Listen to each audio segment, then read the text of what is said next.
सरकटे का आतंक।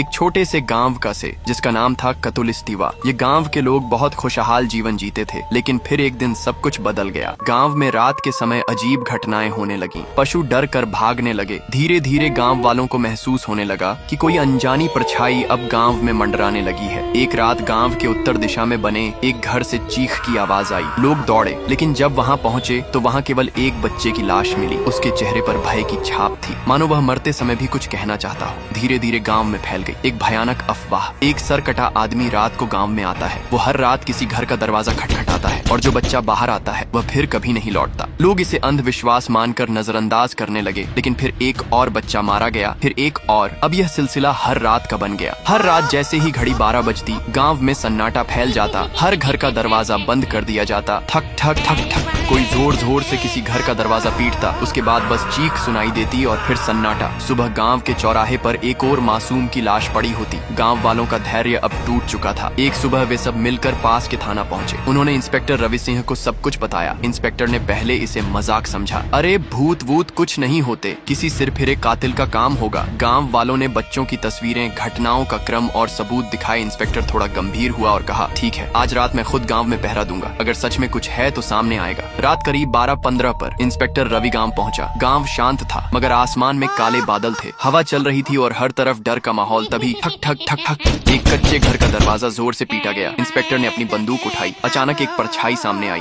बिना सिर वाला आदमी उसका वह सीधे इंस्पेक्टर की ओर बढ़ा। रुक जा, नहीं तो गोली मार दूंगा। इंस्पेक्टर चिल्लाया। धाएं धाएं। गोलियां चली, लेकिन परछाई हवा में गायब हो गई। इंस्पेक्टर को कुछ समझ नहीं आया कि वो कहाँ गया। तभी पीछे से एक झटका और इंस्पेक्टर की लाश जमीन पर गिर गई। सुबह इंस्पेक्टर की लाशें गांव के बीचों बीच रखी थी। अगली रात फिर वही दस्तक। इस बार शिकार बना आरव, 10 साल का एक मासूम बच्चा। वो जब किसी ने दरवाजा खटखटाया, शायद बाबा होंगे सोचकर, उसने दरवाजा खोला और फिर वही अंधेरा, वही कुल्हाड़ी, वही साया। सुबह आरव की लाश गांव के बीचों बीच रखी थी। आरव का एक बड़ा भाई था, नारुतो। वो शहर में पढ़ता था, लेकिन जब उसे भाई की मौत की खबर मिली तो वह रोते हुए गांव पहुंचा। भाई की हालत देखकर उसका दिल कांप गया। वो फूट फूट कर रोया, लेकिन फिर उसकी आंखों में आंसू नहीं, आग थी। वो आरव की कब्र पर गया, हाथ जोड़कर कहा, भाई मैं तुझे बचा नहीं पाया, पर अब मैं तुझे न्याय दिलाऊंगा। मैं उस सरकटे साए से बदला लेकर रहूंगा, चाहे मेरी जान ही क्यों न चली जाए। किया नारुतो सरकटे को मर पाएगा। उस देखने के लिए फॉलो कर कमेंट करो पार्ट 2।